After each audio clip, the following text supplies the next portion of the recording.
C'est de nous dire quand même qu'il y a un moment réel, cette pièce, c'est pas une création pure. Il s'est passé quelque chose pour que, historiquement, dans cette pièce. Oui, bien sûr, il s'est passé en 1986 une rencontre entre Thomas Sankara et François Mitterrand à Ouagadougou, qui a été d'après les témoignages que j'ai entendus, une rencontre assez vive et assez houleuse. Et quand la première année où je suis allé travailler à Ouagadougou pour des rencontres de théâtre, avec des auteurs, des comédiens et des metteurs en scène, voilà, mes amis burkinabés m'ont tout de suite parlé de cette rencontre, dont j'avais peut-être eu un peu connaissance à Paris, mais finalement très peu. La presse française en a assez peu parlé. Peut-être parce que François Mitterrand n'était pas de fête ce soir-là, c'est peut-être pour ça qu'on n'en a pas beaucoup parlé.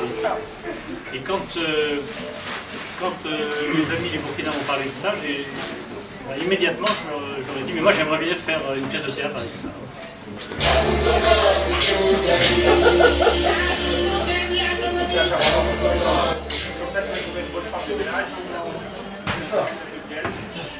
D'autres après moi diront à quel point s'est élargi le fossé entre les peuples nantis et ceux qui n'aspirent qu'à manger à leur faim.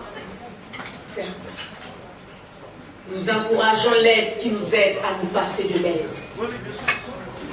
Mais en général, la politique d'assistance et d'aide n'a abouti qu'à nous désorganiser.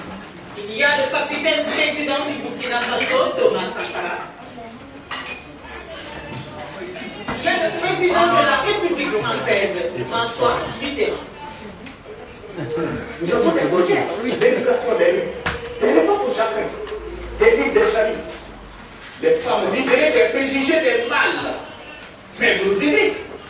Oui, vous n'êtes intéressé à nous aimer que pour que vous achetiez un article inutile dont vos économies sont toujours si fertiles. Mais oui, l'Afrique a encore du mal, mais elle avance. Elle avance. Monsieur le Président, entre nous, sans détour, nous sommes vos amis de toujours, et vous nous affamez.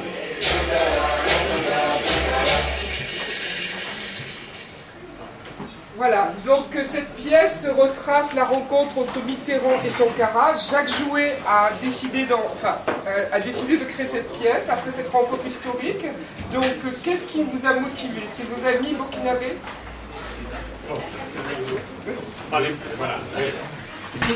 Oui, c'est d'abord mes amis burkinabés et puis aussi mon intérêt pour la confrontation politique qui avait eu lieu, et je me disais, mais est-ce qu'on peut avec ça en faire une pièce de théâtre? Voilà, c'était tout simplement ça, et quand je dis tout simplement, c'était pas si simple que ça, parce que d'abord